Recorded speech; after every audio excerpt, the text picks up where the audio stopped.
لا إله إلا الله وحده لا شريك له وأشهد أن سيدنا ومولانا محمدا عبده ورسوله أما بعد فأعوذ بالله من الشيطان الرجيم بسم الله الرحمن الرحيم واعتصموا بحبل الله جميعا ولا تفرقوا واذكروا نعمة الله عليكم إذ كنتم أعداء فألف بين قلوبكم فأصبحتم بنعمته إخوانا وقال النبي صلى الله تعالى عليه وسلم المسلم أخو المسلم لا يخذله لا يظلمه بحسب امرئ من الشر أن يحقر أخاه المسلم وقال النبي صلى الله تعالى عليه وسلم انما بعثت لأتمم مكارم الاخلاق او كما قال اللہ اکبر۔ میرے محترم بھائی اور دوستو، اسلام ایک زندگی گزارنے کا طریقہ ہے، صرف چند عبادات کا نام اسلام نہیں، یہ پوری ایک زندگی ہے۔ اور اس زندگی کو سکھانے کے لیے، چونکہ انسان پیدائشی طور پہ جاہل پیدا ہوتا ہے، اسے کچھ نہیں آتا، اسے سیکھنا پڑتا، اور جو سیکھتا ہے باہر سے سیکھتا ہے، سیکھا سکھایا نہیں پیدا ہوتا۔ کسی بچے کو آپ جنگل میں چھوڑ دو اور کوئی اس سے ملے نہیں تو وہ گونگا ہوگا، کچھ نہیں بول سکے۔ لیکن آپ چڑیا کے بچے کو تنہا چھوڑ دو، کوئی چڑیا اس سے ملاقات نہ کرے تو وہ اپنی زبان ہی بولے گا، اپنی زبان میں بولے گا۔ کوے کو تنہا چھوڑ دو، کوئی کوا اسے ملنے نہ دو تو کوے کی زبان ہی بولے گا۔ لیکن انسان کو گجراتی کا بچہ پنجابیوں میں چھوڑ دو تو گجراتی بھول جائے گا، پنجابی بولے گا۔ پنجابیوں کا بچہ گجراتیوں میں چھوڑ دو تو وہ پنجابی نہیں بولے گا، وہ گجراتی بولے گا۔ اور کوئی بھی نہ اس سے ملے، اسے تنہا چھوڑ دو تو وہ کچھ بھی نہیں بول سکے گا، گونگا ہوگا۔ تو انسان جو کچھ سیکھتا ہے باہر سے سیکھتا ہے، اور چونکہ امتحان کی جگہ ہے تو باہر دونوں چیزیں موجود ہیں، غلط بھی صحیح بھی، دونوں جنس بازار میں موجود۔ انسان کے علاوہ جتنی مخلوق ہے ان میں غلط کرنے کا کوئی سسٹم ہی نہیں ہے، وہ غلط کر ہی نہیں سکتے، جو کرتے ہیں ٹھیک کرتے۔ انسان کے اندر دونوں سسٹم ہیں، فَأَلْهَمَهَا فُجُورَهَا وَتَقْوَاهَا، یہ دونوں نظام لے کے چلتا ہے۔ اسلام کو سیکھنا پڑتا ہے، اور اسلام کے لیے جو سب سے بڑا سرمایہ ہے، جیسے آپ بازار میں جاتے ہو، دکان کھولتے ہو، پھیری لگاتے ہو، تو اس کے لیے پیسہ چاہیے، ڈالر چاہیے۔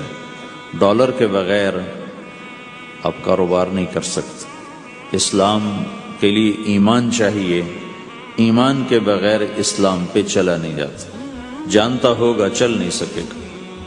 ایمان وہ طاقت ہے، وہ سرمایہ ہے، وہ کیپٹل ہے جس سے کوئی مرد عورت وہ دین پہ چل سکتا ہے۔ یہ زیادہ ہوگا تو زیادہ چلے گا، تھوڑا ہوگا تو تھوڑا چلے گا، نہیں ہوگا تو صفر ہوگا، زیرو ہوگا۔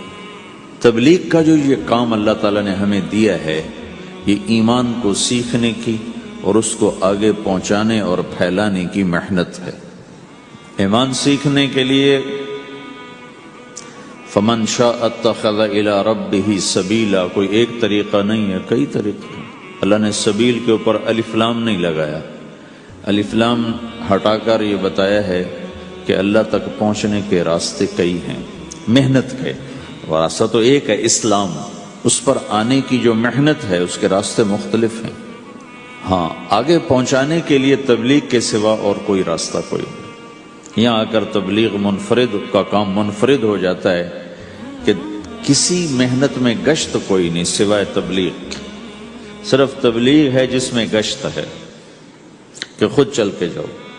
اگر میرے پاس وہ میرے کالج کا لڑکا نہ آتا تو مجھے تو نہیں پتا تھا تبلیغ کیا چیز، نہ دین کا پتا تھا نہ دنیا کا پتا تھا۔ تو کوئی چل کے آیا اور اس نے ہاتھ پکڑا، اور دعوت ہے ہی بے طلبوں کے لیے، مدرسہ تو طلب والوں کے لیے، وہاں تو تعلیم ہوتی، تبلیغ نہیں ہوتی۔ خانقاہ تو طلب والوں کے لیے ہے اور دعوت بے طلب لوگوں کے لیے، جو سننا نہیں چاہتے، جو قریب نہیں آنا چاہتے، اور ایسا طبقہ کروڑوں اربوں کی تعداد میں موجود، انہیں دین پر لانے کے لیے یا دین کی بات ان کے کان میں ڈالنے کے لیے سوائے گشت کے اور کوئی عمل کوئی نہیں۔ میں پشاور گیا تو جماعت میں انہوں نے کہا جی یہاں ایک وکیل صاحب ہیں، تبلیغ والوں کو بہت گالیاں دیتے ہیں، شکل دیکھتے ہی گالیاں دینا شروع کرتے ہیں، آپ کے علاقے کے؟ آپ کے علاقے کے؟ میں کہا اچھا ملاؤ۔ پشاور میں رہتا تھا، وکالت کرتا تھا، میرے علاقے کا میاں چنو ایک چھوٹا سا ٹاؤن ہے وہاں کا تھا، میں اس کے قریب تلمبا ایک چھوٹا سا ٹاؤن ہے میں وہاں۔ تو جب ہم ان کے دروازے پر گئے اور نوک کیا تو دروازہ کھلتے ہی انہوں نے وہی کام شروع کر دیا، دیکھتے ہی۔ اور کہا میں نے تمہیں کتنی دفعہ کہا ہے، وہ جو مقامی، کہ تبلیغ والوں کو میرے دروازے پر مت لایا کرو۔ تو اب بتاؤ، میں اگر یہ تبلیغ کے رگڑے نہ لگے ہوتے تو میں تو 2 تھپڑ اس کے منہ پہ مارتا، یا مفتی صاحب کی طرف فتویٰ سناتا، تو اسلام سے خارج ہو گیا ہے، توبہ کر۔ میں نے اس سے کہا بھائی میں تو تبلیغی بن کے آپ کے پاس نہیں آیا، میں تو اس لیے آیا ہوں کہ مجھے پتہ چلا کہ آپ میاں چنو کے ہیں اور میں تلمبے کا ہوں، تو میں تو اس لیے آپ کو ملنے آیا ہوں۔ تو ایسے ہوا، اچھا آپ تلمبے کے ہو؟ میں نے کہا تلمبے کا ہوں۔ کہو اچھا اچھا اچھا، بڑی مہربانی، فرمائیے۔ میں نے کہا فرمائیے ایسے تو نہیں ہوگا، گھر بٹھاؤ پھر فرمائیے ہوگا۔ تو اس نے دروازہ کھولا، ہمیں بٹھایا، میں نے کوئی تبلیغ کی بات نہیں کی، چائے وائے پلائی۔ تو میرے والد صاحب اپنے علاقے کے مشہور آدمی تھے، تو جب میں نے اپنا تعارف کرایا تو وہ اور خوش ہو گیا، کہا تو آپ کے باپ کا الیکشن تو میں نے لڑا ہے، ان کے لیے ووٹ مانگنا۔ تو ایسا خوش ہو گیا، کھل گیا، چائے پلائی، بات چیت ہوتی رہی۔ تو اٹھتے ہوئے میں نے کہا فلاں مسجد میں ہماری جماعت آئی ہوئی ہے، میں نے کہا چلو آپ کو بتا دوں۔ مغرب کے بیان میں وہ آیا ہوا تھا، پھر جتنے دن میں وہاں رہا وہ آتا رہا آتا رہا آتا رہا، میں واپس چلا گیا۔ بیچ میں کئی سال گزر گئے، لاہور کیولری گراؤنڈ ایک مشہور جگہ، وہاں میرا بیان تھا، جو کرکٹر آئے ہوئے تھے، ان کو ہم نئے سعید انور، انضمام، مشتاق، ان کو ہم قریب کر رہے تھے، اس وقت نئے نئے ان کو قریب کر رہے تھے، تو یہ لوگ آئے ہوئے تھے۔ تو بیان کے بعد ان کو لے کر ہم ایک کمرے میں بیٹھے، اس کمرے کی دیوار شیشے کی تھی، تو لوگ اندر آنے کی کوشش کر رہے تھے، تو ان پہرے والے ان کو روک رہے تھے۔ تو اس میں سے ایک آدمی منہ اوپر کر کے میری طرف سے اشارہ کرے، تو میں نے دیکھا تو ایک آدمی کی بڑی داڑھی، اور وہ مجھے ایسے ایسے اشارہ کر رہا ہے، میں نے نہیں پہچانا۔ تھوڑی دیر کے بعد میں نے غور سے دیکھا تو وہ وہی وکیل صاحب پشاور والے، تو میں نے کہا وہ ان کو اندر بلاؤ اندر بلاؤ۔ وہ اندر آئے تو میں اٹھ کے ملا، کہنے لگے یہ دیکھو یہ تمہارا ایک گشت، میرا وقت بھی لگ چکا ہے، بدنوں کا چلہ لگا ہے یا 3 چلے لگے ہیں۔ تو جو دیکھو نا، آپ میں سے کئی لوگ پھیری لگاتے ہیں، جس کو گجرات پھیری لگاتا ہوں، پھیری، میں پہلے سمجھا ہی نہیں، پھیری تو کہتے ہیں چھوٹے جہاز کو جو سمندر میں چلتا ہے، میں سمجھا یہ پھیری لگاتے ہیں، پھیری، اور وہ تو گجراتی میں پھیری کہتے ہیں پھیری کو۔ تو پہلے تو میں چکر کھاتا رہا کہ یہ کیا ہے پھیری، پھیری تو چھوٹے جہاز کو کہتے ہیں، چھوٹا بحری جہاز۔ تو پھر بعد میں کسی نے کہا کہ یہ چل پھر کے سودا بھیجا، اچھا اچھا پھیری کو پھیری کہہ رہے ہیں، تم خدا کو خدا کر دیتے ہو، خدا کا شکر۔ ایک تو خدا لفظ ہی میں نے پہلے کہا تھا بولنے کا نہیں ہے، ایک اس کو خدا کو خدا کر دیتے ہو، خدا کی قسم۔ تو تم پھیری لگاتے لگاتے گاہک بنا لیتے ہو، نہیں بناتے ہو؟ پھیری لگاتے لگاتے تم اپنے گاہک بنا لیتے ہو۔ یہی تبلیغ کا کام ہے کہ پھیری لگاؤ، لوگوں کے در کھٹکھٹاؤ، کوئی لے گا کوئی نہیں لے گا۔ جو آپ لوگ پھیری لگاتے ہو تو سارے آپ سے سودا لیتے ہیں؟ نہیں لیتے، کوئی لیتا ہے کوئی نہیں لیتا، لیکن آپ جاتے رہتے ہو جاتے رہتے ہو جاتے رہتے ہو جاتے رہتے ہو، آہستہ آہستہ آپ اپنا اتنا کام کر لیتے ہو کہ آپ کی روٹی چل جاتی۔ تو سارے نبیوں نے پھیرا لگایا، کوئی نبی گھر نہیں بیٹھا، کہ میرے پاس کوئی آئے گا تو اسے سکھاؤں گا. ہر نبی نے پھیرا لگایا. اور داؤد علیہ السلام نے ایک دفعہ یہ کیا، ایک بڑا عبادت خانہ بنایا اور اس کی دیواریں اونچی کر دی، اتنی اونچی کہ اندر کوئی جا نہ سکے، اور یہ طے کیا کہ ہفتے میں ایک دن میں کسی سے نہیں ملوں گا، صرف اللہ اللہ کروں گا ہفتے میں ایک دن.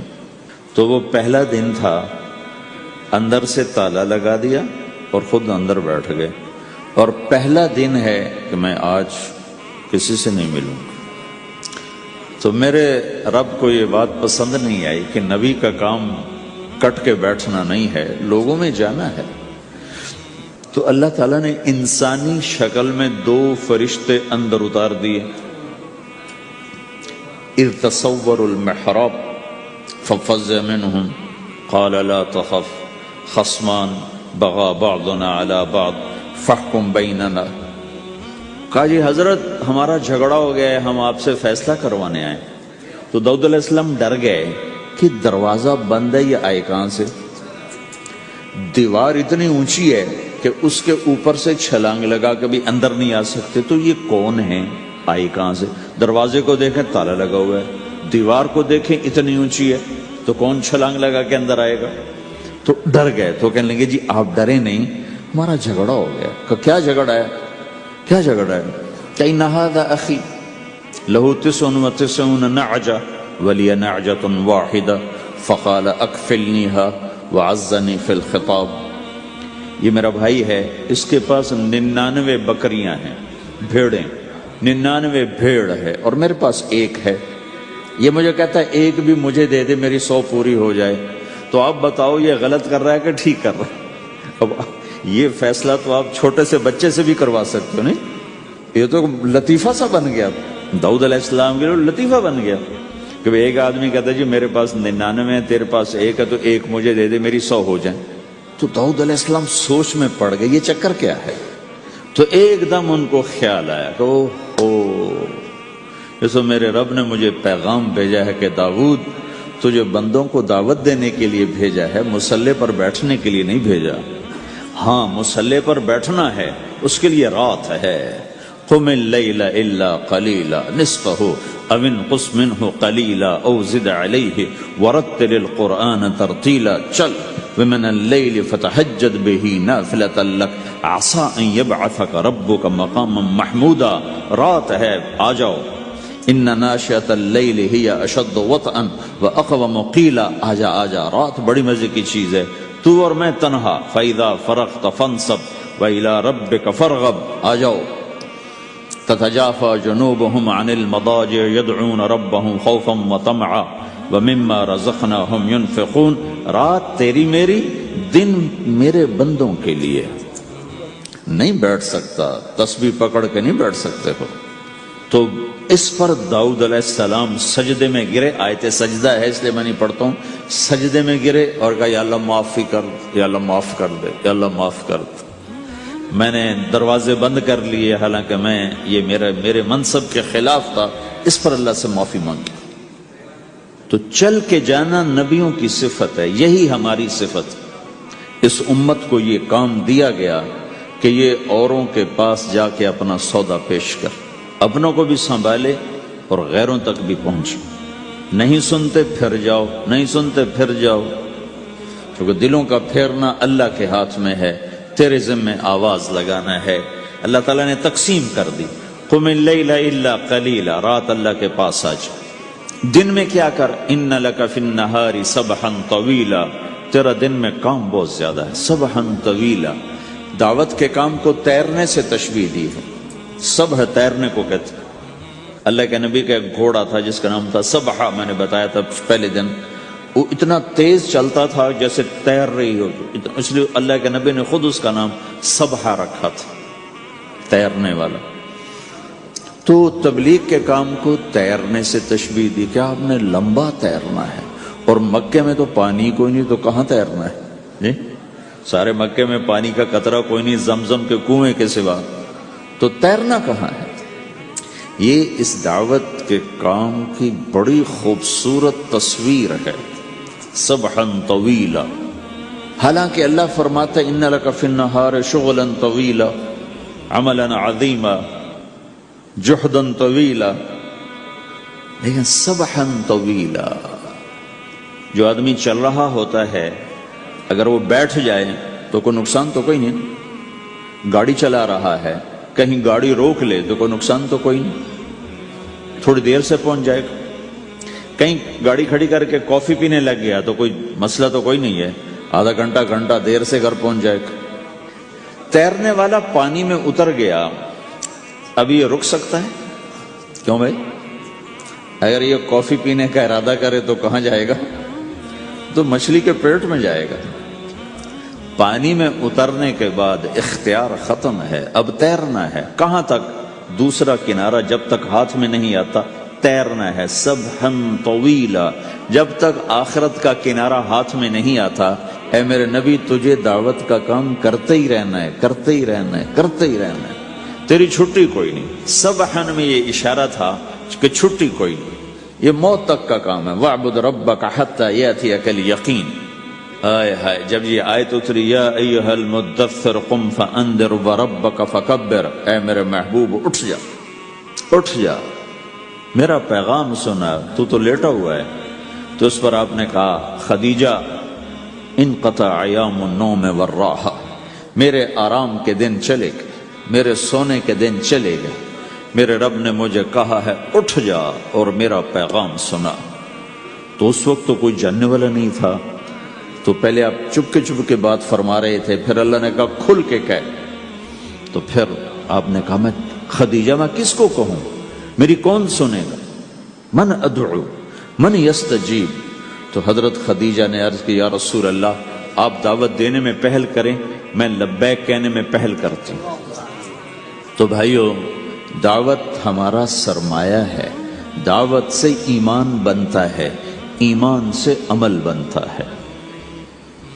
تو اگر آپ اس دعوت میں حرکت کرتے رہو گے، ان لک فی النہار سبحا طویلا، کل میں نے اس پر تھوڑی تفصیل سے بات کر دی تھی، آج میں اس سے اگلی بات کرنا چاہتا ہوں، لیکن اس کو بار بار سننا اس لیے ضروری ہے کہ آدمی بڑی جلدی بھول جاتا ہے، اور نفع سامنے نہ ہو تو اس کے لیے قدم اٹھانا، مال لگانا مشکل ہو جاتا ہے۔ آپ پھیری بھی تو لگاتے ہو، تو شام کو پیسہ ہاتھ میں آتا ہے تو تھکاوٹ چلی جاتی۔ میں نے ایک شخص سے کہا تھوڑا تبلیغ میں وقت دے دو بھائی، کہا جی مجھے گولیاں لگی تھیں تو اس کے بعد میرے بدن میں درد ہوتا ہے تو میں ٹائم نہیں دے سکتا، لیکن میں اسے دیکھتا تھا وہ صبح سے شام تک اپنی دکان پہ کھڑا ہوتا تھا، کھڑا ہو کے کام کرتا تھا۔ تو ایک دن میں نے اس سے پوچھا یہ تو دکان پہ کھڑا ہوتا ہے، اس کا درد تمہیں نہیں ہوتا؟ تبلیغ میں تو اتنی مشقت نہیں ہے۔ وہ کہنے لگا جی روز درد بہت ہوتا ہے، لیکن میں جب شام کو پیسے گنتا ہوں تو سارا درد چلا جاتا ہے، سارا درد چلا جاتا ہے۔ تو اب آپ تبلیغ میں 3 دن کے لیے گئے تو کچھ لگا کے آتے ہو، ہاتھ میں تو کچھ بھی نہیں ہوتا، اور چلے کے لیے جاؤ تو کچھ لگتا ہے، ہاتھ میں تو کچھ بھی نہیں آتا۔ 4 مہینے کے لیے جاؤ تو کچھ لگتا ہے، ہاتھ میں تو کچھ بھی نہیں آتا۔ تو وہ جذبہ پیدا نہیں ہوتا لگانے کا، تھکنے کا، تھکانے کا، جیسے دنیا میں پیدا ہوتا ہے کہ اس کی واپسی نظر آ رہی ہوتی۔ تو اس لیے بار بار ضرورت ہے اس کو سننے اور سنانے کی کہ اللہ نے اس امت کو یہ منصب دیا ہے، کنتم خیر امت اخرجت للناس، تم سب سے بہترین امت ہو، تمہیں نکالا گیا ہے۔ کیا کرتے ہو؟ تأمرون بالمعروف وتنہون عن المنکر وتؤمنون باللہ، بھلائی کی بات کرتے ہو، برائی سے روکتے ہو، صلہ مجھ سے لیتے ہو، تؤمنون باللہ، صلہ مجھ سے لیتے ہو، اللہ پہ ایمان لاتے ہو۔ کل بھی میں نے کہا تھا کہ ہر مسلمان کے ذمہ دعوت ہے، عمل کرے یا نہ کرے۔ آج پھر اس کو دوہرا رہا ہوں کہ عمل کرے یا نہ کرے، اوروں کو دعوت دینا ہر مسلمان کے ذمہ ہے۔ اللہ تعالیٰ نے بنو اسرائیل کے بارے میں کہا میری تم پہ لعنت ہے، لعن الذین کفروا من بنی اسرائیل علی لسان داود و عیسیٰ ابن مریم، اے داود، اے عیسیٰ، ان پر لعنت بھیجو۔ کتنا سخت اللہ کا فرمان ہے۔ اچھا کیوں، کس لیے؟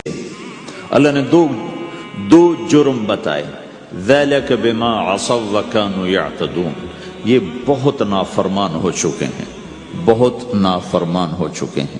ایک اس کی وجہ سے ان پر اللہ کی لعنت۔ دوسرا کیا ہے؟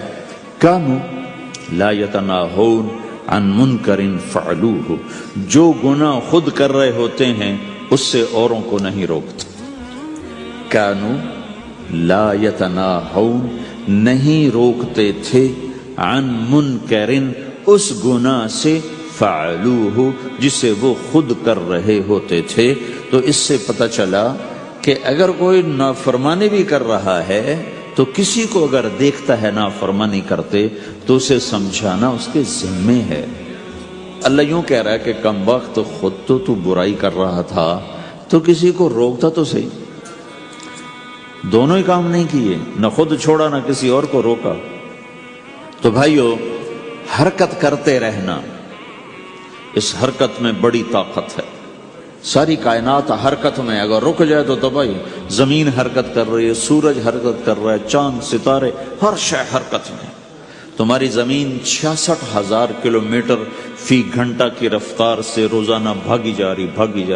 پتہ چلا کہ پاناما میں دونوں سمندروں کے 66,000 کلومیٹر فی گھنٹہ کی رفتار سے دوڑا جا رہا ہے۔ تمہارا سورج 6 لاکھ میل 9 لاکھ کلومیٹر فی گھنٹہ کی رفتار سے دوڑتا جا رہا ہے۔ حرکت کے ساتھ زندگی ہے، حرکت ختم ہوگی زندگی ختم ہو جائے گی۔ اب لوگوں نے حرکت کی، اپنے ملکوں کو چھوڑ کر آئے، اللہ نے آپ کو روزگار دے دیا، باعزت روزگار دے دیا۔ تو بھائیو، اللہ کے دین کے لیے حرکت کرتے رہنا، عمل بھی آ جائے گا انشاءاللہ۔ ایک دن دیکھو گے زندگی بدلے گی۔ ہمارے بزرگ تھے، ساتھی فوت ہو گئے، تو ان کا بیٹا PIA میں کیپٹن تھا، جہاز اڑاتا تھا۔ تو انہوں نے کہا بیٹا نماز پڑھ لیا کر۔ کہا ابا فرصت نہیں ملتی، بہت کام ہوتا۔ کہا اچھا چلو نماز کے وقت ایک آدمی کو دعوت دے دیا کر، 5 نمازیں ہیں، 5 دفعہ دعوت دے دیا کر۔ وہ کہنے لگا میں دعوت دوں؟ خود تو میں پڑھتا نہیں، دوسرے کو کیسے دعوت دوں؟ کہا بیٹا ایک تو میری مان لے، نماز کا انکار کیا ہے تو یہ تو مان لے کہ چلو کسی کو کہہ دیا کر کہ بھائی نماز پڑھا کرو۔ کہا چلو یہ تو آسان ہے، میں کہہ دوں گا۔ تو اس نے اپنے ابا کی بات مان لی، ہر نماز پہ 1-2 کو کہہ دیتا بھائی نماز پڑھا کرو۔ اس کے والد فوج میں جرنیل تھے، یہ کیپٹن تھا، دونوں کی ملاقات نہیں ہوئی۔ 6 مہینے بعد باپ بیٹا کی ملاقات ہوئی تو دیکھا تو کپتان صاحب کی داڑھی بھی اور ماتھے پہ محراب بھی۔ انہوں نے کہا بیٹا یہ کیا ہوا؟ کہا آپ نے مجھے پھنسا دیا۔ وہ جب میں لوگوں کو کہتا رہا تو میرے اپنے اوپر اثر ہونا شروع ہو گیا کہ میں اپنے آپ کو ملامت کرنے لگا کہ اوروں کو تو کہہ رہا ہے، خود تو پڑھتا نہیں۔ کہ اس نے مجھے کھڑا کیا اور میں نماز پہ آیا۔ پھر ایک دن شیو کرنے لگا، شیشے میں کھڑا دیکھ رہا تھا، تو میں نے کہا جب اللہ کو سجدہ کر رہا ہوں تو چہرے پہ نبی کی سنت بھی ہونی چاہیے۔ تو میں نے سیفٹی بھی پھینک دی، میں داڑھی بھی رکھ لی۔ تو تبلیغ کا کام کرتے رہنا، ہم فرشتے نہیں بن سکتے۔ ایک دفعہ ایک آدمی نے میرے اوپر بڑی چڑھائی کی، تم تبلیغ والے منافق ہو، کہتے کچھ ہو کرتے کچھ ہو، تمہارے قول اور فعل میں بہت فرق ہے، بہت۔ جب ان کا غصہ اتر گیا تو میں نے ان سے کہا بھائی 100 نمبر تو اللہ نے بھی نہیں مانگے، آپ کیوں مانگتے ہو؟ اللہ نے کہا ہے فمن ثقلت موازینہ، جس کی نیکیاں بڑھ جائیں گی، گناہ تھوڑے ہوں گے تو پاس کر دوں گی۔ تو 100 نمبر تو اللہ نے بھی نہیں کہا کہ ایک گناہ تیرے کھاتے میں نہیں ہونا چاہیے، 100/100 نمبر لے گا تو جنت دوں گا، نہیں تو ریپٹ مار کے جہنم میں ڈالوں گا۔ تو 100 نمبر تو اللہ بھی نہیں مانگتا، اسے پتا ہے میرا بندہ کمزور ہے، کبھی گناہ کرے گا کبھی نیکی کرے گا۔ تو وہ کہتا ہے جس کے پاس 51 نیکیاں ہوئیں اور 50 گناہ ہوئے تولوں گا تو 51 جھک جائیں گے نا، 50 معاف۔ مثال دے رہا ہوں میں، ہمارے علاقے میں ایک زمیندار تھے، وہ ذکر بھی بہت کرتے تھے، گالیاں بھی بہت دیتے، ادھر سبحان اللہ تیرے فلانے، الحمدللہ کے ساتھ ایک پھکڑ تولتے تھے، ساری زندگی وہ ایسا ہی کرتے رہے۔ جب وہ فوت ہو گئے تو کسی نے ان کو دیکھا تو انہوں نے پوچھا کہ میاں صاحب آپ کے ساتھ کیا ہوا؟ آپ تو گالیاں بہت دیتے تھے۔ خود انہوں نے یہ پوچھ رہے آپ تو گالیاں بہت دیتے تھے، تو آپ کے ساتھ کیا ہوا؟ کہ اللہ تعالیٰ نے میرے ذکر اور میری گالیوں کو تولا تو میرا ذکر بڑھ گیا تو میری بخشش ہو گئی. اللہ نے بھی کاؤنٹنگ رکھی ہے، پرفیکشن مانگی ہی نہیں. اگر اللہ پرفیکشن مانگتا تو پھر آپ کہتے تم کرتے کچھ ہو کہتے کچھ ہو. اگر میں کہتا صحیح ہوں تو ایک نیکی تو کر رہا ہوں، اور کرتا نہیں ہوں تو ایک گناہ کر رہا ہوں. کیا پتا میرا رب میرے کہنے کے طفیل میرے نہ کرنے کو معاف کر دے. بس ایک صورت میں ہے کام خطرناک کہ اگر میں اس کہنے سننے کو اپنی دنیا بنانے کا ذریعہ بنا لوں پھر خطرناک ہے. تَأْمُرُونَ النَّاسَ بِالْبِرِّ وَتَنْسَوْنَ أَنفُسَكُمْ وَأَنْتُمْ تُتْلُونَ الْكِتَابَ، وہ یہ آیت ہے. لیکن اگر میرے اندر اخلاص ہے تو پھر میں انسان ہوں، کبھی اچھا کروں گا کبھی برا کروں گا، لیکن میرے ذمہ صدا لگانا ہے. تو بھائیو اس تبلیغ کے کام کو کرتے رہنا. اس سے ایمان بنتا ہے، ایمان سے دین وجود میں آتا ہے. دین کے دو حصے ہیں، ایک عبادات ہے جس میں نماز سب سے اہم ہے. پھیری پہ ہو گھر پہ ہو نماز نہ چھوڑو. رمضان کے روزے ہیں، اللہ پھر رزق زیادہ دے دے، حج کرو، زکوٰۃ دو.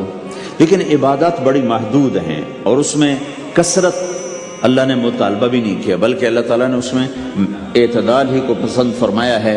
اللہ تعالیٰ نے ہمارے نبی لمبی لمبی نمازیں پڑھتے تھے تو اللہ تعالیٰ نے روک دیا کہ ما انزلنا علیک القرآن لتشقی، میرے نبی میں نے تمہیں قرآن اس لیے نہیں دیا کہ تو لمبی لمبی نمازیں پڑھ کے تھکتا رہے. درمیان نہ چل. اللہ کے نبی نے تبلیغ میں زیادہ زور دکھایا تو اللہ نے اس پر بھی کہا فلا تذهب نفسك عليهم حسرات، اتنا غم نہ کیا کر کے تو خود ہی ہلاک ہو جائے، مت نہیں ایسا نہ کر. تو عبادات محدود ہیں اور اس میں اعتدال مطلوب ہے. سارا دن مصلی پہ بیٹھنا یہ اللہ نہیں دیکھنا چاہتا. اللہ یہ دیکھنا چاہتا ہے کہ تو باہر جا تاکہ میں دیکھوں کہ اب تو کیا کرتا ہے. دوسرا حصہ اس کا اخلاقیات ہیں، آپس کی معاشرت ہے. دین جو اثر انداز ہوتا ہے وہ معاشرت سے اثر انداز ہوتا ہے، عبادت سے نہیں، عبادات سے نہیں. عبادت تو مسجد کے اندر ہے یا مصلی پر گھر کے اندر ہے، روزہ اندر کی چیز ہے، حج بیت اللہ میں ہے، زکوٰۃ مسلمان کو دی جاتی ہے. تو دنیا میں دین پھیلنے کے لیے اور اپنوں کو دین کے قریب کرنے کے لیے جو سب سے بڑا عمل ہے وہ بھائیو اچھے اخلاق. یہ دوسرا حصہ میں آج بیان کرنا چاہتا ہوں. اللہ کے نبی نے فرمایا ایو عرل اسلام اوثق، مجھے بتاؤ اسلام کا سب سے مضبوط عمل کیا ہے؟ تو صحابہ نے کہا الجہاد. یا رسول اللہ جہاد. اسلام کا سب سے مضبوط عمل کیا ہے؟ صحابہ نے کہا جہاد. تو آپ نے کہا وحسن وما هو به، ہاں جہاد بہت اچھا عمل ہے لیکن سب سے بڑا عمل نہیں ہے، سب سے مضبوط عمل نہیں ہے.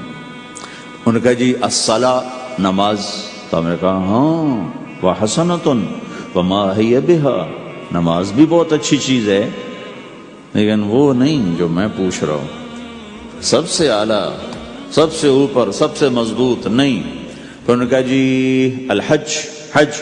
تو آپ نے کہا حج بھی بہت اچھا عمل ہے لیکن وہ نہیں جو میں نے پوچھا ہے.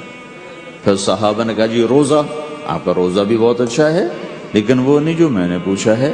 تو پھر صحابہ نے کہا یا رسول اللہ پھر آپ ہی بتائیں، ہمیں تو نہیں پتا. تو ہمارے نبی عبادات سے اوپر لا رہے ہیں، اپنے ساتھیوں کو عبادات پہ قائم کر دیا. ہر آدمی نمازی بن چکا ہے، ہر آدمی روزے دار بن چکا ہے، ہر آدمی مالدار زکوٰۃ دینے والا بن چکا ہے، اور ہر آدمی حج کا جذبہ پیدا کر چکا ہے. اب آپ ان کو اخلاق پہ لانا چاہتے ہیں چونکہ اسلام کی تکمیل اخلاق سے ہے. اسلام کو تشبیہ دی گئی ہے گھر کے ساتھ، بنی الاسلام علی خمس. تو بنیا کا لفظ عمارت پر بولا جاتا ہے. تو اسلام کی بنیاد میں ہے کلمہ، نماز، روزہ، حج، زکوٰۃ. اگر اس مسجد کی بنیادیں بھر دی جائیں تو اس کو مسجد تو نہیں کہیں گے نا. ہاں جی بنیادیں ڈال دی ہیں، چھت ڈالنی ہے. جب چھت پڑے گی تو پھر یہ مسجد کہلائے گی. تو اسلام کی بنیاد قائم ہو چکی تھی، اب آپ چھت ڈالنا چاہتے تھے. چھت کیا ہے؟ وہ اچھے اخلاق ہیں. تو اب آپ ان کو اوپر لا رہے ہیں. تو آپ نے جب پوچھا تو انہوں نے وہی کہا جو انہوں نے ابھی سیکھا تھا، نماز، روزہ، جہاد، حج، لیکن آپ نے سب کی نفی کر دی، نہیں یہ بھی نہیں، یہ بھی نہیں، یہ بھی نہیں، یہ بھی نہیں۔ کہا اچھا یا رسول اللہ آپ بتائیں، تو آپ نے فرمایا ان اوثق عر الاسلام الحب للہ والبغض للہ، اسلام کا سب سے مضبوط عمل وہ آپس میں اللہ کے لیے محبت کرنا ہے۔ اسلام کا سب سے مضبوط عمل وہ آپس میں اللہ کے لیے محبت کرنا ہے۔ اسلام کا سب سے مضبوط عمل وہ محبت ہے، اللہ کے لیے بغض ہے، اللہ کے لیے محبت ہے، یہ اسلام کا سب سے مضبوط عمل ہے۔ تو بھائیو، یہ چھوٹا سا معاشرہ اسلامی بن جائے، اس کے لیے بنیاد میں نے پہلے بتا دی، اب چھت بتا رہا ہوں، وہ ہیں اچھے اخلاق۔ اللہ تعالیٰ نے جب ہمارے نبی نے نماز لمبی پڑھی تو اللہ نے کہا درمیانی پڑھو، میں نے ابھی بتایا۔ تبلیغ میں دکھ زیادہ جھیلا تو اللہ نے کہا درمیانہ چلو، لیکن جب اللہ کے نبی نے اخلاق بلند کیے، اخلاق، تو اس پر بھی اللہ تعالیٰ فرماتا میرے نبی ذرا اتنا نرم نہ ہو، تھوڑا سا سختی دکھا، آنکھیں دکھا، تھوڑا شونشاں کر ہیں۔ تو میرے رب نے کیا کہا؟ واہ، میرے رب نے آپ کے اخلاق کی جیسی تعریف کی ہے، آپ کے کسی عمل کی ایسی تعریف نہیں کی۔ نماز کو کہا معتدل، اعتدال، دعوت کو کہا اعتدال، اور اخلاق کو کیا کہا؟ انک لعلی خلق عظیم، اور اس کو طاقت پہنچائی قسم اٹھا کے، نون، پھر قسم اٹھائی قلم کی جو علم کا ذریعہ ہے، والقلم وما یسطرون، مجھے قسم ہے قلم اور اس کی تحریر کی، ما انت بنعمت ربک بمجنون وان لک لاجرا غیر ممنون۔ ان دو آیتوں کو چھوڑ کر اگلی جو آیت آ رہی وانک لعلی خلق عظیم، اے میرے محبوب میں قسم اٹھاتا ہوں قلم اور اس کی تحریر کی، تیرے اخلاق بڑے عالی شان ہیں۔ یہ نہیں کہا تیرے اخلاق بڑے عالی ہیں، انک لعلی، علا، علا کا یہاں بہت عظیم الشان کردار ہے۔ علا یہ بتا رہا ہے کہ اے میرے نبی جتنے اخلاق تصور کیے جا سکتے ہیں وہ سب تیرے تابع ہو چکے ہیں، اور تو ان پہ سوار ہو چکا ہے، تو ان پہ چھا چکا۔ علا چھا جانے کے لیے ہوتا ہے کہ تمام اخلاق تیرے غلام ہو چکے ہیں۔ ایک دفعہ آپ نے فرمایا اچھے اخلاق 360 قسم ہیں، 360 قسم، 360 صفات کا مجموعہ اچھے اخلاق۔ کوئی ایک صفت کسی کو مل گئی تو جنت میں چلا جائے گا۔ تو ابو بکر رضی اللہ عنہ سامنے بیٹھے تھے، کہنے لگے یا رسول اللہ افی منہا شیء، ان 360 میں کوئی میرے اندر بھی کچھ ہے؟ تو آپ نے کہا تیرے اندر سارے کا سارا، کوئی کمی کوئی نہیں، پورے۔ یہ آپ نے اور کسی کو نہیں کہا، صرف آپ نے یہ ابو بکر سے فرمایا کہ ابو بکر تیرے اندر پورے اخلاق 360۔ تو بھائیو، آپس کی محبت اور اچھے اخلاق یہ اسلام کا سب سے چوٹی کا سبق، سب سے اعلیٰ درجے کا سبق۔ اب ایک حدیث میں جو حدیث جبریل کہلاتی ہے، وہ انسانی شکل میں آ کر پوچھتے ہیں یا رسول اللہ اسلام کیا ہے؟ تو آپ کہتے ہیں کلمہ، نماز، روزہ، حج، زکوٰۃ، یہ اسلام ہے۔ یہی سوال اب آخری حج کا موقع آ چکا ہے، اب اسلام 9 سال آگے، 10 سال آگے جا چکا ہے اور اس کی شکل مکمل ہو چکی ہے۔ تو عمر بن عبسہ رضی اللہ تعالیٰ عنہ یہ آخری حج کے موقع پر آپ سے ملتے ہیں اور آ کر یہ آپ سے پوچھتے ہیں یا رسول اللہ مل اسلام؟ سوال ایک ہے، مل اسلام؟ شروع میں مدینے کے داخلے کے شروع میں جبریل انسانی شکل میں آتے ہیں اور کہتے ہیں مل اسلام، اسلام کیا ہے؟ تو آپ کہتے ہیں کلمہ، نماز، روزہ، حج، زکوٰۃ۔ اب یہی سوال 10 سال کے بعد یا 9 سال کے بعد عمر بن عبسہ کہتے ہیں یا رسول اللہ مل اسلام، اسلام کیا ہے؟ تو اب جواب سنو، آپ نے فرمایا اطعام الطعام وطیب الکلام، میٹھا بول بولنا اور کھانا کھلانا۔ کسی سے میٹھا بول بولنا کتنا عظیم ہے میرے اللہ کی بارگاہ میں کہ آپ نے فرمایا ابتسامک فی وجہ اخیک صدقہ، تو اگر کسی مسلمان کو ہنس کے مل لے تو یہ بھی تیرے لیے صدقے کا ثواب۔ صدقہ لکھا جائے گا۔ جبریل کہتے ہیں یا رسول اللہ مل ایمان، ایمان کیا ہے؟ تو آپ فرماتے ہیں اللہ کو ماننا، فرشتوں کو ماننا، نبیوں کو ماننا، کتابوں کو ماننا، تقدیر کو ماننا، موت کے بعد کی زندگی کا اقرار کرنا۔ ان تؤمن باللہ وملائکتہ وکتبہ ورسلہ وبالبعث بعد الموت، یہ ہے ابتدائی جواب۔ اب یہی سوال عمرو بن عبسہ کرتے ہیں 9 سال کے بعد، یا رسول اللہ مل ایمان، ایمان کیا ہے؟ تو آپ نے فرمایا الصبر والسماحہ، صبر کرنا، معاف کرنا۔ سوال ایک ہے، جواب 2 ہیں۔ کیوں کہ جگہ اور نوعیت بدل چکی ہے۔ ابتدائے اسلام ہے تو عبادات بتائی جا رہی ہیں، انتہائی اسلام ہے تو اخلاق بتائے جا رہے ہیں کہ اے عمر، ایمان کیا ہے؟ صبر کرنا، معاف کرنا، صبر کرنا، معاف کرنا۔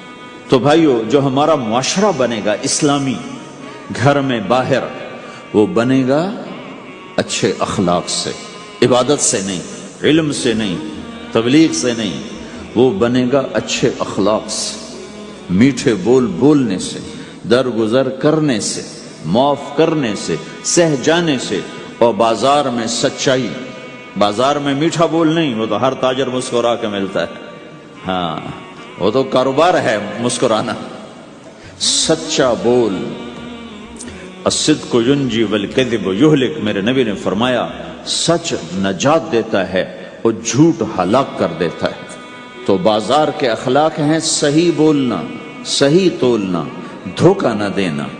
میرے نبی سے پوچھا گیا یا رسول اللہ مسلمان بزدل ہو سکتا ہے، ڈرپوک؟ آپ نے کہا ہو سکتا ہے۔ کہ یا رسول اللہ مسلمان بخیل ہو سکتا ہے، بخیل کنجوس؟ آپ نے کہا ہو سکتا ہے۔ کہ یا رسول اللہ مسلمان جھوٹ بول سکتا ہے؟ جھوٹ نہیں بول سکتا۔ آپ نے فرمایا میں اپنے امت میں ہر عیب کی توقع رکھتا ہوں کہ میرا امتی ہر گناہ کر سکتا ہے لیکن 2 کام نہیں کر سکے گا اگر وہ میرا امتی ہے، ایک جھوٹ کبھی نہیں بولے گا، ایک دھوکہ کبھی نہیں دے گا۔ اور یہ دونوں کام ہمارے پورے عروج پر ہیں۔ تو مسلمان دھوکہ نہیں دیتا کسی کو، مسلمان جھوٹ نہیں بولتا۔ تو اللہ کے نبی نے یہ نہیں فرمایا جو نماز نہیں پڑھتا وہ میری امت میں سے نہیں، جو روزہ نہیں رکھتا میری امت میں سے نہیں ہے، زکوٰۃ نہیں دیتا میری امت میں سے، یہ نہیں کہا۔ آپ نے کہا من غش فلیس منا، جس نے کسی کو دھوکہ دیا وہ میری امت میں سے نہیں، میری امت سے خارج۔ تو آپ کی تجارت پاناما میں ایسی تجارت ہو کہ وہ اسلام کا بولتا ثبوت بن جائے۔ آپ کی جاب ہے تو ایسی ہو کہ پورا انڈونیشیا جو مسلمان ہوا ہے، مسلمان تاجروں کی تجارت سے مسلمان ہوا۔ ملائیشیا، انڈونیشیا، فلپائن، ان علاقوں میں جتنا اسلام پھیلا ہے یہ تاجروں کی محنت سے پھیلا ہے۔ کہاں کے تاجر؟ یمن کے عرب تاجر، ان کے عالی اخلاق، ان کا سچا بول، ان کا صحیح ترازو، اس نے لوگوں کے قلوب کو پھیر دیا کہ یہ پیسے کے غلام نہیں ہیں۔ تو ہماری تجارت اس لیے نہیں کہ ہم پیسہ بنائیں، ہماری تجارت اس لیے کہ ہم تجارت میں اللہ کے احکام زندہ کریں، جس میں سب سے بڑا حکم سچ بولنا ہے اور دھوکے سے بچنا ہے اور غلط کاروبار سے، غلط کام سے بچنا ہے۔ صرف ہم پیسہ نہیں کماتے، ہم اللہ کا امر دیکھتے ہیں کہ اگر میرے اللہ کے حکم کے مطابق ہے تو ٹھیک، اگر اس کے مطابق ہم چھوڑ دیں تو بھائیو اپنے پہچان کرواؤ سچائی کے ساتھ، دیانت کے ساتھ، دھوکے سے بچتے ہوئے۔ ایک تاجر مجھے بڑے فخر سے بتا رہا، فیصل آباد کی بات، کہ جی میں صبح صبح قرآن پڑھ رہا تھا، دکان پہ بیٹھا ہوا، کپڑے کا تاجر۔ تو ایک گاہک آ گیا، کہا جی آپ قرآن پڑھ رہے ہو، بھلے آدمی لگتے ہو، تو میں نے بیٹی کے جہیز کے لیے کپڑا خریدنا ہے، تو میں نے کہا آپ سے خرید لیتا ہوں۔ تو وہ پھر ہنس کے کہنا جی میں نے 16 روپے میٹر والا کپڑا 48 روپے میٹر میں بیچ دیا۔ میں نے کہا واہ بھائی واہ، قرآن کی قیمت بڑی تھوڑی لگائی تو۔ ہائے ہائے ہائے ہائے، اس کو شرم بھی نہیں آ رہی اس بات پر، احساس ہی کوئی نہیں کہ اس نے قرآن پڑھتے دیکھ کر اعتماد کیا اور اس نے قرآن سے ہی اس کو دھوکہ دیا کہ پورے بازار میں 16 روپے گز ہے وہ کپڑا، وہ 48 روپے اس کو بیچ رہا ہے۔ اگر اپنے نبی کی بات سنو. آپ نے کہا سچا تاجر قیامت کے دن نبیوں کے ساتھ کھڑا کیا جائے گا. کیوں؟ کہ ہر موقع پہ جھوٹ بولا جا سکتا ہے، پروفٹ کمایا جا سکتا ہے، دھوکہ دیا جا سکتا ہے، فراڈ کیا جا سکتا ہے، اور اس سے بچتا ہے بچتا ہے بچتا ہے بچتا ہے. نہ اپنوں کو دھوکہ دیتا ہے نہ غیروں کو دھوکہ دیتا ہے. جب انگریز کا دور تھا، دلی میں ایک جیب کترا تھا، جیب کاٹنے والا. تو وہ یہ سکھایا کرتا تھا لڑکوں کو، پھر ان کو بھیجتا تھا.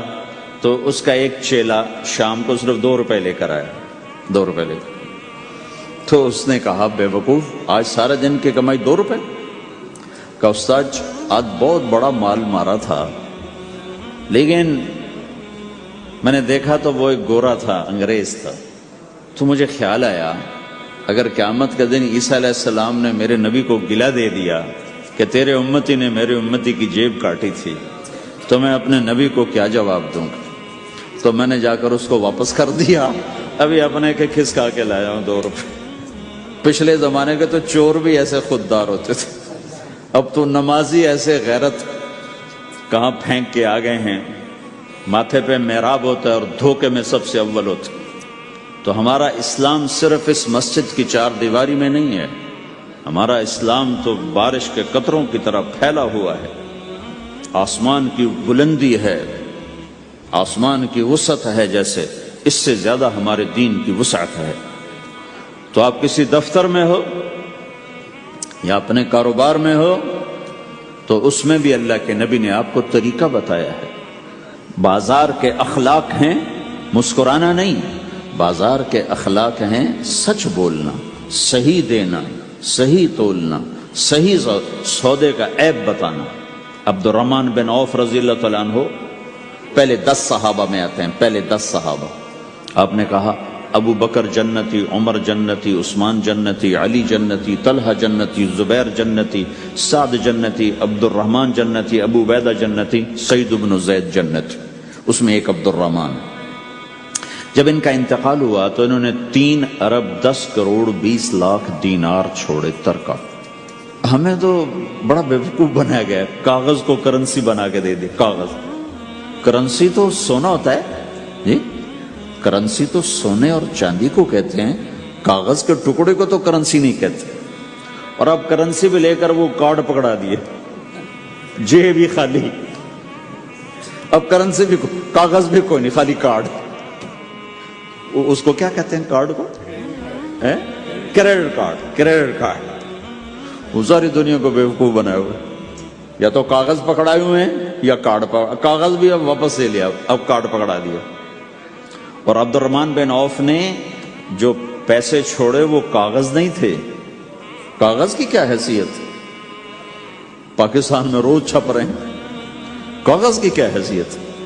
3 ارب 10 کروڑ 20 لاکھ دینار سونے کے، اور ایک سکہ دینار اس وقت 4.5 ماشے کا ہوتا تھا. اب اس کو ملٹیپلائی کرو اور پورا پاناما خرید لیں اس پیسوں سے. اور وہ ٹاپ لسٹ کے 10 10 صحابہ میں سے ایک.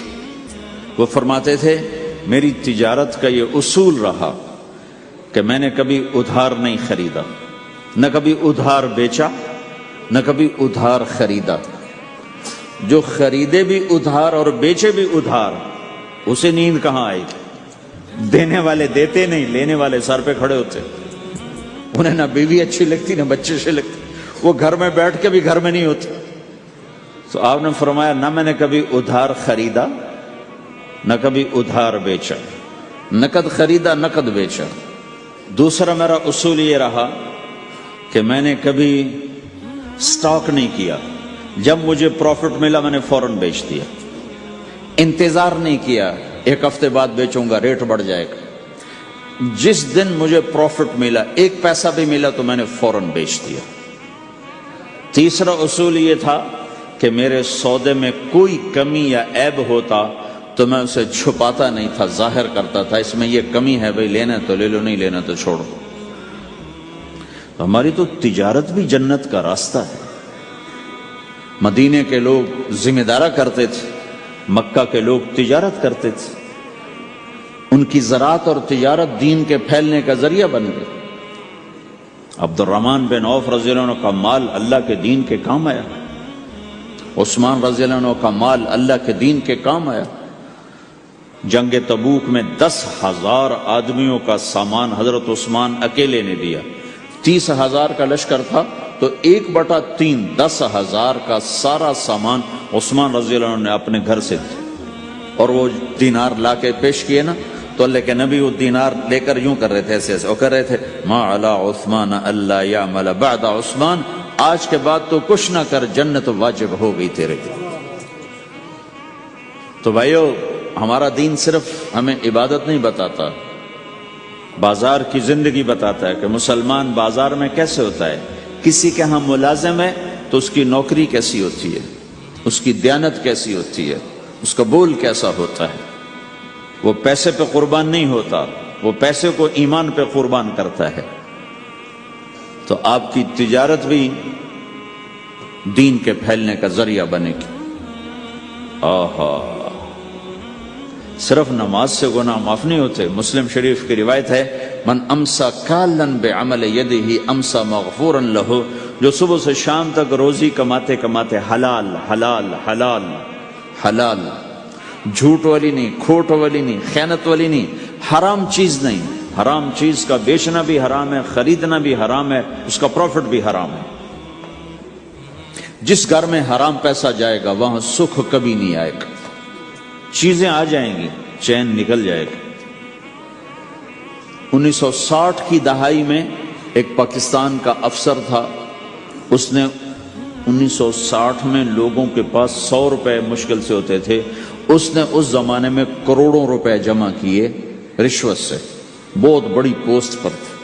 جب وہ مر گیا، ایک دن اس کا بیٹا کہہ رہا تھا کاش ہمارا باپ ہمارے لیے حرام کٹھا نہ کرتا تو کوئی خوشی کا دن ہم بھی دیکھ لیتے۔ جن کے لیے جمع کیا تھا کہ میرے بچے اب مزے سے، میں نے خود اپنے کانوں سے اس کو یہ کہتے ہوئے سنا کئی دفعہ، میں آج مر جاؤں میری بچی کو کسی کی پرواہ نہیں کہ میں نے اتنا پیسہ بنا دیا ہے۔ تو اسی کا بچہ یہ کہہ رہا تھا کاش ہمارا باپ ہمارے لیے حرام کٹھا نہ کرتا تو ہم بھی کوئی خوشی کا دن دیکھ لیتے۔ تو اللہ کے نبی نے فرمایا من امسا کالن بعمل یدہ امسا مغفور لہ، جو صبح سے شام تک حلال کمانے میں تھکتا ہے اور تھک کے واپس آتا ہے تو اس کے اس دن کے سارے گناہ اللہ معاف فرما دیتا۔ تو ہمارا بازار بھی دین ہے بھائی، پھر ہمارا گھر بھی دین ہے، گھر کی زندگی دین ہے۔ میرے نبی نے گھر کی زندگی سمجھائی۔ آپ اپنے گھر میں جھاڑو دے رہے ہیں، قاب قوسین کا ٹائٹل لے کر، مقام محمود کا ٹائٹل لے کر، ختم نبوت کا تاج سر پہ سجا کر، نبیوں کے سرداری کا صحرا باندھ کر آپ گھر میں جھاڑو دے رہے ہیں، اپنے کپڑے خود دھو رہے ہیں۔ 9 بیویاں ہیں، 9 اپنے کپڑے خود دھو رہے ہیں۔ کوئی پھٹ گیا ہے خود سی رہے ہیں، جوتا پھٹ گیا خود ٹھیک کر رہے ہیں۔ حضرت عائشہ رضی اللہ عنہ کو آٹا گوندنا نہیں آتا تھا، چھوٹی عمر تھی تو ان کو آٹا گوند کے دیتے تھے، جب تک ان کو آٹا گوندنا نہیں آیا ان کو آٹا گوند کے دیتے تھے۔ ہمیں تو گھر کی زندگی بھی سمجھائی گئی ہے، اور ہمیں بتایا گیا کہ تو اب اپنی بیوی کے منہ میں لقمہ ڈالتا ہے تو یہ بھی تیرے لیے صدقہ ہے۔ سب سے بہترین صدقہ وہ ہے جو تم اپنے بچوں پر خرچ کرو۔ پھر دنیا دکھوں کا گھر ہے تو میں قربان جاؤں اپنے نبی پر، آگے آنے والے سارے زمانوں کو دیکھ کر بیان فرما گئے، بتا گئے۔ اور انہوں نے فرمایا مجھے بتاؤ جہاد میں خرچ کرنے سے بھی بہتر خرچ کون سا ہے؟ جہاد میں خرچ کرنا تو سب سے بہتر شمار ہوتا ہے۔ آپ نے کہا مجھے بتاؤ جہاد میں خرچ کرنے سے بھی بہتر کون سا خرچ ہے؟ تو صحابہ نے کہا جی ہم تو نہیں جانتے، ہم تو اسی کو سب سے بہتر جانتے ہیں۔ ہم نے کہا نہیں، اولاد کا ماں باپ پہ خرچ کرنا جہاد میں خرچ کرنے سے بھی بہتر ہے۔ یہ کیوں فرمایا؟ کہ آگے نظر آ رہا تھا کہ اولاد نافرمان نکلے گی۔ اگر اللہ چاہے تو اس کے یہ کہنے پر وہ پلاٹ مسجد کے نام ہو گیا، واپس نہیں لے سکتا۔ اگر اللہ چاہے اگر اللہ چاہے، اور اللہ تو چاہتا ہے کہ تم اس کے نام پر دو، من ذا الذی یقرض اللہ قرضا حسنا. ٹھیک ہو گیا؟ یہ بات سمجھ میں آ گئی؟ اب ایک آدمی یوں کہتا ہے انشاءاللہ میری بیوی کو 3 طلاق، اگر اللہ چاہے تو میری بیوی کو 3 طلاق، تو علماء فرماتے ہیں یہ طلاق نہیں ہوگی. کیوں نہیں ہوگی؟ اس لیے کہ اس نے کہا ہے اگر اللہ چاہے تو میری بیوی کو 3 طلاق، اور اللہ چاہتا ہی نہیں کوئی اپنی بیوی کو طلاق دے، لہذا یہ طلاق نہیں ہوگی. ہزاروں دفعہ کہہ دے انشاءاللہ ساتھ لگا ہوا ہو، نہیں ہوگی. کیونکہ اللہ چاہتا ہی نہیں تم طلاق دو. اللہ گھر آباد، سینکڑوں آیات ہیں گھر کو آباد کرنے کے لیے. فَإِنْ خِفْتُمْ شِقَاقَ بَيْنِهِمَا، اگر میاں بیوی میں ہوگی کھٹپٹ تو بڑھاؤ نہیں. کیا مصیبت ہے کہ کچھ ادھر سے بڑھانا لگ جاتے ہیں، کچھ ادھر سے بڑھانا شروع کر دیتے ہیں. فَبَعْثُوا حَكَمًا مِّنْ أَهْلِهِ وَحَكَمًا مِّنْ أَهْلِهَا، تو طلاق دینے میں جلدی نہ کرو، جلدی نہ کرو. صلح صفائی کے لیے ایک آدمی بچی کی طرف سے آئے، ایک آدمی بچے کی طرف سے آئے، اور دونوں میں صلح صفائی کی کوشش کرو. یا ایھا النبی اذا طلقتم النساء، اے میرے نبی جب تم طلاق دینا چاہو تو یا ایھا النبی یہاں یہ اس لیے آیا ہے کہ اللہ تعالیٰ کہہ رہا ہے اے ایمان والو میں یہ نبی اپنا سفارشی بنا کے تمہارے سامنے پیش کرتا ہوں، طلاق نہ دیا کرو، نہ دیا کرو. یہ ہے یا ایھا النبی سے ایک دم ایمان والوں کی طرف منتقل ہونے کا فلسفہ کہ دیکھو میں اپنا نبی تمہارے لیے سفارشی بناتا ہوں کہ طلاق نہ دیا کرو.